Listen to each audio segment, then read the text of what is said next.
প্রিয় ছাত্রছাত্রীবৃন্দ, আজকে মাধ্যমিক ভূগোল বিষয়ের পঞ্চম অধ্যায় পর্ব 6 ভারতের স্বাভাবিক উদ্ভিদ থেকে কিছু এমসিকিউ প্রশ্নোত্তর তোমাদের সামনে তুলে ধরলাম। এসো তাহলে প্রশ্নোত্তরগুলি দেখে নিই। 1. ভারতের কেন্দ্রীয় অরণ্য গবেষণাগারটি অবস্থিত দেরাদুনে। 2. স্বাভাবিক উদ্ভিদের ওপর সবচেয়ে বেশি প্রভাব বিস্তার করে জলবায়ু। ভারতের বৃহত্তম ম্যানগ্রোভ অরণ্য গড়ে উঠেছে গঙ্গা বদ্বীপ অঞ্চলে। 4. ভারতের সরল বর্গীয় অরণ্য গড়ে উঠেছে হিমালয় পার্বত্য অঞ্চলে। 5. ভারতীয় বনভূমির বেশিরভাগ পর্ণমোচী জাতীয়। 6. ম্যানগ্রোভ উদ্ভিদের উদাহরণ হল সুন্দরী, গেওয়া, হেতাল। 7.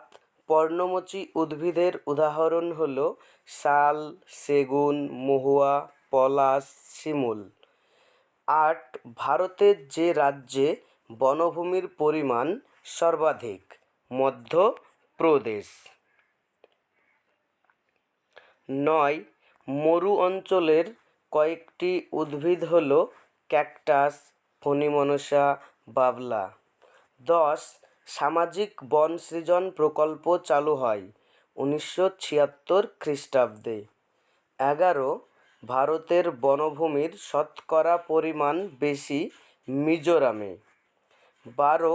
একটি জেরোফাইট উদ্ভিদের উদাহরণ হল বাবলা। 13. ঠেসমূল দেখা যায় ম্যানগ্রোভ উদ্ভিদের। 14. পশ্চিমঘাট পর্বতের বৃষ্টিচ্ছায়ী অঞ্চলে জন্মায় তৃণ ও গুল্মজাতীয় উদ্ভিদ। 15. শঙ্কু আকৃতি বিশিষ্ট গাছ দেখা যায় সরলবর্গীয় অরণ্যে। 16. পাইন গাছ থেকে সংগ্রহ করা হয় তারপিন তেল। 17. জীববৈচিত্র্য সর্বাধিক চিরহরিৎ অরণ্যে। 18. জরায়ুজ অঙ্কুরোদ্গম দেখা যায় ম্যানগ্রোভ উদ্ভিদে। 19. গাড়োয়াল হিমালয়ের আদিবাসীদের গাছ রক্ষার আন্দোলন চিপকো। 20. পশ্চিমবঙ্গের বেশিরভাগ উদ্ভিদ হল আর্দ্র পর্ণমোচী। 21. বিশ্ব অরণ্য দিবস পালিত হয় 21 মার্চ। 22. অরণ্য সপ্তাহ পালিত হয় 14 থেকে 21 জুন। 23. ভারতে বন সংরক্ষণ আইন প্রবর্তিত হয় 1972 সালে। 24. পশ্চিমবঙ্গের অভয়ারণ্য আছে জলদাপাড়ায়। 25. পৃথিবীর বৃহত্তম ম্যানগ্রোভ রয়েছে সুন্দরবনে।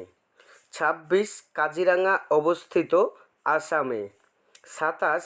একটি আলপীয় বৃক্ষের উদাহরণ রডোডেনড্রন। 28. চন্দন গাছ জন্মায় পর্ণমোচী অরণ্যে। 29. প্রাকৃতিক স্পঞ্জ বলা হয় অরণ্যকে। 30. কৃষির সঙ্গে বনভূমির প্রতিপালনকে বলে কৃষি বনসৃজন। 31. পাইন একটি সরলবর্গীয় উদ্ভিদ। 32. কৃষি বনসৃজনের উপযুক্ত বৃক্ষ হল সুপারি। 33. অরণ্য সংরক্ষণের জন্য প্রয়োজন বৃক্ষরোপণ। 34. লাক্ষা থেকে তৈরি হয় গালা। 35. রেলপথের দুপাশে ফাঁকা জমিতে অরণ্য সৃষ্টি করা হল সামাজিক বনসৃজন। 36. দেবদারু গাছ সরলবর্গীয় জাতীয় উদ্ভিদ। 37. কাগজ শিল্পের কাঁচামাল হল সাবাই ঘাস। 38. রেশম কীট প্রতিপালন করা হয় তুত গাছে। 39. সুন্দরলাল বহুগুণা যুক্ত ছিলেন চিপকো আন্দোলনের সঙ্গে। 40. মরু অঞ্চলের উদ্ভিদের মূল সুদীর্ঘ হয়। এই হচ্ছে ভারতের স্বাভাবিক উদ্ভিদ থেকে গুরুত্বপূর্ণ কিছু প্রশ্নোত্তর তোমাদের সামনে তুলে ধরলাম। আশা করি তোমাদের খুবই কাজে লাগবে এই ভিডিওটি। পরবর্তী ভিডিওগুলি পেতে চ্যানেলটি সাবস্ক্রাইব করে পাশে থাকা বেল আইকনটি অন করে রাখো।